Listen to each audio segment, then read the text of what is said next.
Welcome to the Working Women's Channel. My name is Clara Capano, and we're going to share the real secrets to success. Come on in.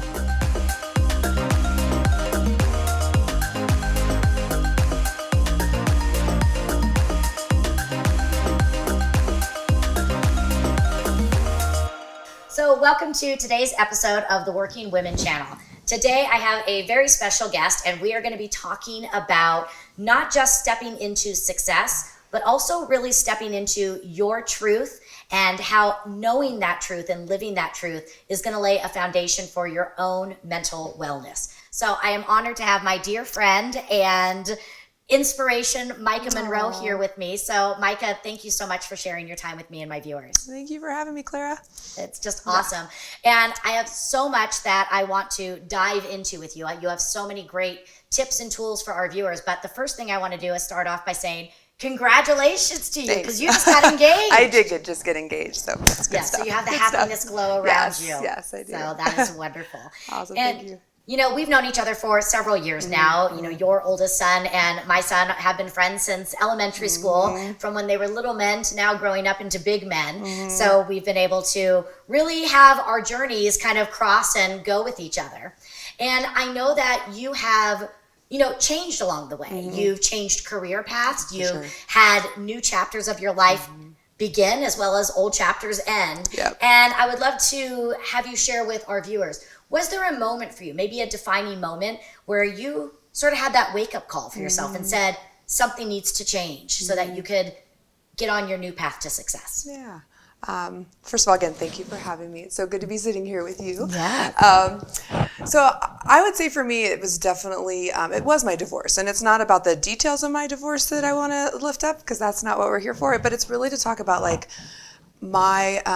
those moments was when realizing I needed to slow down and I needed to listen to myself and I needed to figure out what do I need, and there's this great mental health person that I listen to her podcasts and things too, and she says, you have to learn how to feel and deal and heal, and I really believe that. I like that. Feel, deal, and heal. That's great. Yes, and I think that was a really important part of my journey, to be able to realize okay, let's get vulnerable. What am I needing right now for myself? What am I needing for my children? What am I needing for my future? What lights me up? And I think I was moving so fast that I didn't have time to slow down and think about those things. And the crisis kind of forced me to do that, and I'm glad that I did. So I think that's a really important lesson. You hit on the idea of what is it that I need, and I think as working women, so many times that's not what we're listening to. We are so good about looking to our kids, our significant others, our clients, and making sure that their needs are met. Right. But oftentimes we're not looking to ourselves. And I always love the analogy. So yes, I agree with you, because I like the analogy and I used to say it, but now I live it. It's when you're sitting on the airplane, you need to put your own mask on before you put on the child's mask. And it is that way. I've been in mental health for over 20 years, and I did my best taking care of myself, but not until I was in my own crisis did I realize that I have to, in order to help others, in order to be there for my children, in order to be there for myself. And so it's a journey. It's definitely a journey, but a journey we all need to embrace, especially when we have so much going on and we are working women that are, giving it everything we got. For sure. So I do want to talk a little bit on mental wellness, because I know that is your career path, but also very near and dear to you. Right.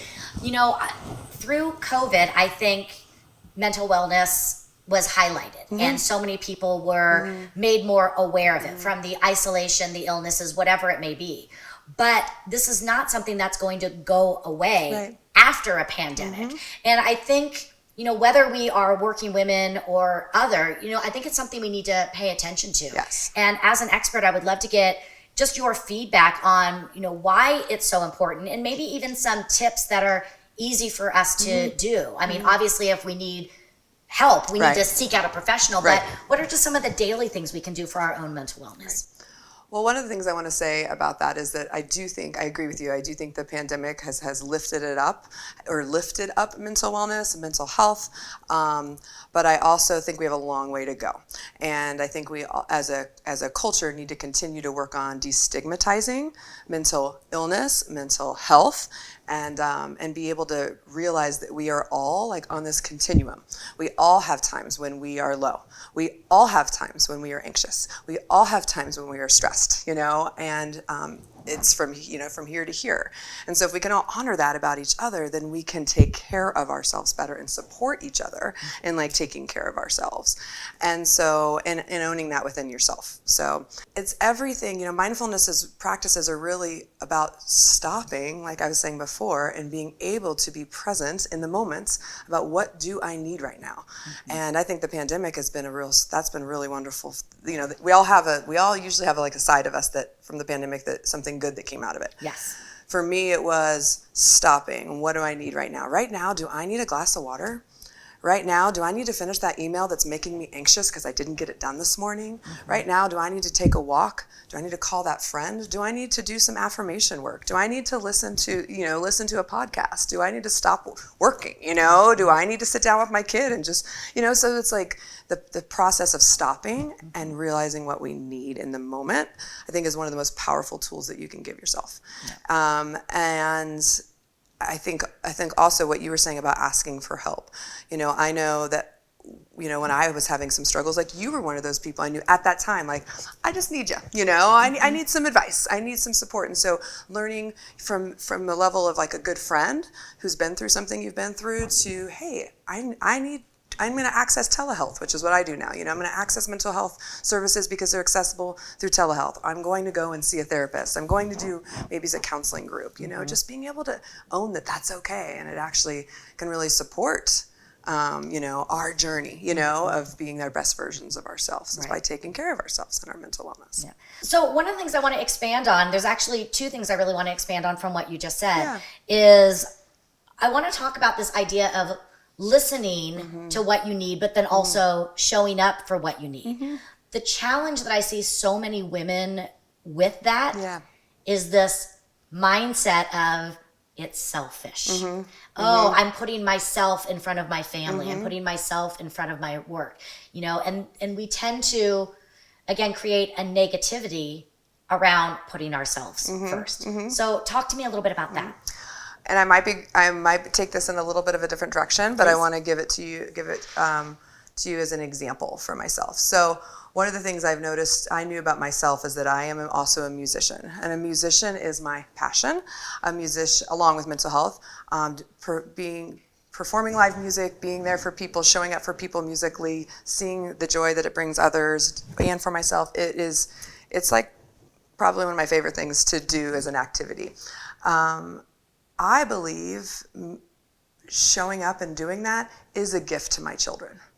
Because when I think about, I am showing up and showing them that I am more than one-dimensional. I am more than just mom. I want my kids when they grow up to be more than one-dimensional, to have their passions and their loves and their interests. And so for me, I think we have to kind of get out of our own way in that statement that says that it's selfish, because I also want my friends to have more in their lives than just work or just being mom, and so we have to find the balance, I think, is what's important. Yeah. And I definitely want to talk more about that creative side today. But going back, I love what you talked about in that you're showing your kids that you're more than just one-dimensional. Yes. And what I take in when I hear that is, if my son came to me, if my friend came to me and said, oh, I should be doing this, or I need to take care of myself, I would immediately jump in and say, you need to do that. Yes, of course. And so I think we need to also, we have to have that mindset that we've got to be a good friend to ourselves. And start being kinder to ourselves and realizing that. So a different way of looking at it. So I appreciate you bringing in that perspective. Awesome. Yeah, I say that sometimes to my children. I also say it sometimes in my clinical work. Like, what would, if you were talking to yourself as a best friend, what would you say? Great question. And as we should be, and it sounds cliche, but as we should be our best friend, we are with ourselves all the time. And I don't think we're doing that. And I think that's a really great question to have is, if you were your own best friend, what would you be telling yourself to do? What do you need right now? So I want to back up a little bit to this idea of the stigma around asking for help. I think that there are going to be people out there watching this, or maybe that have friends or family members. And some people are afraid to ask for help because of what they think others are going to think, or, now I really have to admit I have a problem. And I think we need to start diffusing, as you talked about, that stigma, because it's really not a negative thing. It's such a beautiful thing. I know for myself, I've had therapy since I was 13 years old in some shape or form. So what would you say to someone if they were, afraid to ask for help or afraid to look at some of the different paths? Yeah. I think there's a couple layers to that. One is that let's stop for a moment and think about that there is a stigma for mental health, that we are working so hard to try to destigmatize mental health. This has been going on for a long time in our culture. So one of it is just listening to that voice in your head, and it's coming from some old stories, about how we look at mental health. If our knee is, like a lot of people here, if your knee is hurting, you're going to go to the doctor. Why wouldn't you go to get mental health just like you would go to do physical health, get physical health? So some of it's like listening to that message within yourself. But I think also it is reframing it for yourself. And like we do that all the time when we're trying to have to shift the way we think about things. So if I'm thinking, oh, it means that, people are going to judge me or that there's something wrong with me, why not reframe that for yourself to actually empower you and say, actually, I want to have a health, I want to manage this situation I'm dealing with. I am taking care of my well-being. I support mental wellness. And so I think a lot of it is around your own, stopping and catching that thought and shifting that thought to something that's more empowering for yourself and actually makes a difference instead of brings you down. There's a lot of great people out there doing great work. There's also a lot of great avenues, like I was saying, so now I've shifted to working in telehealth. People can sit in their family room in their underwear if they want, and meet with their therapist over the phone, or if you're Zooming, I don't want you in your underwear, but that's not okay. Yeah, that would not be appropriate. In your sweatpants. So, there's different ways I think, that you can access that support also. Wonderful. So. And I have one more tangent, and this doesn't really have to do with necessarily women in business, but I think it's important for us to address, because so many of us may know somebody. Maybe it's a kid, maybe it is our significant other, maybe a friend, and we see them struggling, but we know they aren't going to take the steps. So as a professional, if you were to see somebody struggling, what's maybe a way that you could help them and get them on the path? It's interesting. Last week I had 3 people call me with that question. And so I think what you're asking is it's knocking out of the park of where people are right now, and people knowing sometimes I see my friends struggling, and what do I do? And so I think there's a couple things. When it comes to youth, I think sometimes we forget that there are lots of resources at the school and at the local school. And so it might not always be that you're seeing a counselor at that school, but you can talk to your school counselors around what resources do they know of in the community. So if you feel like you don't have access to those resources right away. So I just finished working in the school district here in Colorado for 15 years. So I'm very, aware of that. So I think that's one piece. I think also finding those connections. Do you know someone that's a therapist? Do you know someone that works in mental health? Like they did to me, calling me and me letting them know this is how you can find some of the community resources in your area. And then I think specifically for the person, just being there, and you don't need to be their therapist to listen. You don't have to have all the answers. Letting them know that you're concerned or that you're worried or you want to support them, depending on the degree of this, the severity of it. Asking if they would love your support and maybe helping to look for someone to talk to. So I think there's many ways to do that. But I love that you're asking the question because I think it's important. It is important. It's important that we're all there for each other, whether, again, it's just showing up for them or letting them know, there are different avenues. It doesn't have to be in the office, like you talked about, laying on the couch, which is the traditional way. There are so many different avenues. And I think, again, looking to what does the community offer is important in the school. And I also wanted to add, too, I think sometimes we don't let our friends know that we're worried about them because we are concerned that might come across as, are they going to be mad at me? Are they going to think, just in our own heads, our worries that pop up around what are they going to think if I bring it up? And I would say, bring it up, right? Bring it up and be vulnerable, take the risk, because I would rather have my friend, if it was you, I would rather have you mad at me for bringing it up, but showing you how much I care than I would not saying anything at all. So let's switch gears a little bit and let's go back to this creativity side. Yes. So yes, you are a professional and you show up and you help others on their path to mental wellness, and you are a musician and an amazing singer at that. Thank you. I always love when I get a chance to watch you up on stage. Yes. But I want to talk about this because I know it was a passion of yours, and then you got away from it sort of when your kids were younger and you got on the hamster wheel of work, but then you re-entered and followed that passion again, and it's really blossomed. Right. So I want to talk a little bit about, the importance of following that passion and how you came back to it and just what you're doing with it. Well, first I came back to it financially, right? So my life like went into crisis mode, and I was now at a place where it was like, okay, like I need to figure out how to redefine myself financially, being a single mom. And so part of it was like, okay, I'm going to pick up the second job teaching at the university. I'm going to do more music, But in that, it was also about, I don't want to pick up extra work that it doesn't light me up. And I think it's really important that we start listening to, again, those areas that light us up. Again, it could be cooking, it could be sewing, it could be whatever it is. But, really looking at that, and as busy as we all are, really making time for that. So I want to talk a little bit about that because you work all day. You have 2 kids. Your singing happens at night and on the weekends. Luckily, I'm a late nighter, not like you. Yes, I know. And this is why I don't get to see you as much as I want, is because I'm in bed when you're just hitting the stage. But, talk a little bit about it. It would be very easy for someone to say, yes, I love to sing, but I have to get up and go to work tomorrow. And so they would, again, put it on the back burner. Yes. But it's a trade-off. Right. Yes, that's going to cause you to get less sleep. So how do you make it all work? And what would be some tips for other people who are saying, but I don't have time? I think it goes back to, again, like everyone's different, and so listening to yourself, like slowing down and being quiet and realizing, like, what do I have time for? So in the beginning, I started to realize I do have time when I don't, on the times that I don't have my children with me, I do have time to go do my music, right? But I don't have time to say yes to everything.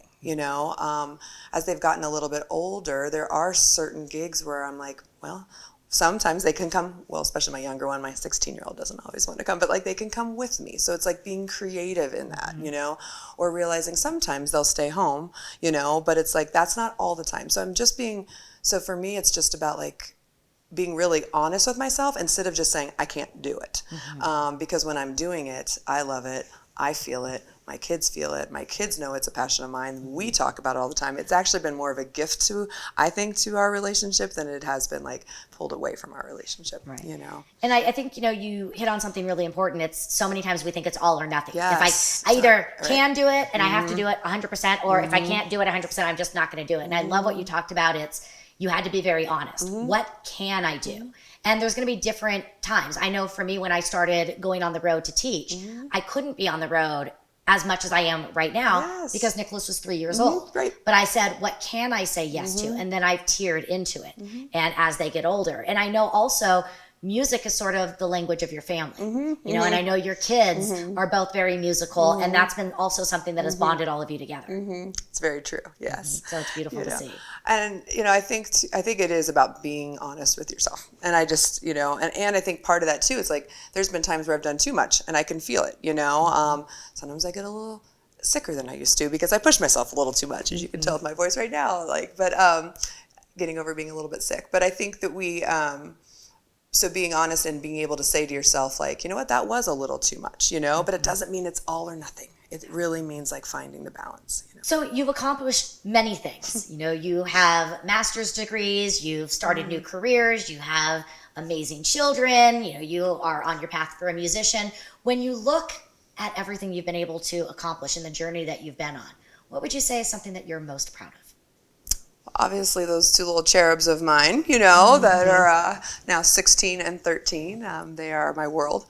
And I think also just being vulnerable and being okay with not, I think in the beginning of my career, it was more about like, I can do it all, I can have it all, and being okay that doesn't have to be the story, and being that that's not the story allows me to have so much more, right? So I think just that authenticity of the journey and the ups and downs of it, I am proud of that. I really am. I think it's really it's who I am today, so. Yeah, and I would resonate. That is something whenever I, look to you. I always love how true you are to yourself. And it really reminds me to live my life. And, you show up for people very real. You're very honest with them, again, but you do it in a very kind way so that they can, really see the truth that's in front of them. And I think that's a very special gift. So, be very proud of that for yourself. Thank you, Clara. I'd hug you right now, but we're in this interview. Exactly. We'd have to edit it all out and everything. One of the things I want to know is, your journey is not even close to being over. No. So when we look at your life and what's next for Micah? Yeah. I've headed back. I have shifted in my career path, in regards to in mental health, working with children and families for a long time, and now I'm working with adults with significant mental illness. That's exciting for me, and that it lights me up, and I see the need. So I think growth, just continuing to grow and learn in my own career, is what's next for me. I think continuing with my music, now being in telehealth, I can work and be from anywhere. My fiance is an amazing musician out of New Orleans, and so you'll be seeing me in New Orleans and Colorado for a while, and so my kiddos are older. So, I think just being true, and I believe it's critical to find those things that light us up and make us happy. And that's what's next for me, is just continuing to be on that journey.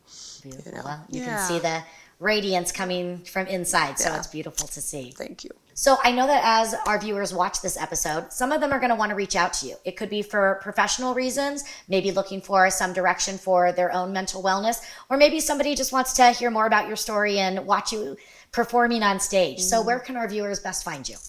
A couple places, I guess.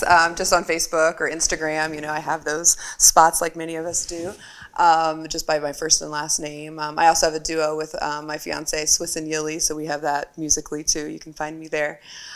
When it comes to the world of mental health, I'm on LinkedIn. The amazing company that I just started with is called Mind Strong, and it's a telehealth company for mental illness. And so I'll be working there, and I'll do some private practice again in the future. But right now I'm really I know my limits, right? I know how much I can do right now. So. And I love the name of that, Mind Strong. Again, knowing that, having that strong mind and that core really is centering. So. Yes. Excellent. Good stuff. Wonderful. Thank you. Well, Micah, thank you so much for being here. Again, we've been friends for many years, and you have always been there for me. And I love watching how you interact with those around you. I love how you talk to your kids, talk to my kid. I love how you talk to me as a parent. I've always been able to come to you, and you've always just been a real pillar of honesty and a wealth of knowledge. And I just honor you and everything that you're doing to give back. So thank you. Thank you, Clara. Yeah. So thank you for watching today's episode of the Working Women channel. I hope that you took away some wonderful areas of value. Again, we talked about the idea of owning our own mental wellness. We talked about chasing the joy and the things that light us up. So just remember, you can rewatch this episode. You can catch all the episodes of the Working Women channel and get all your clarity on my website, www.claracapano.com.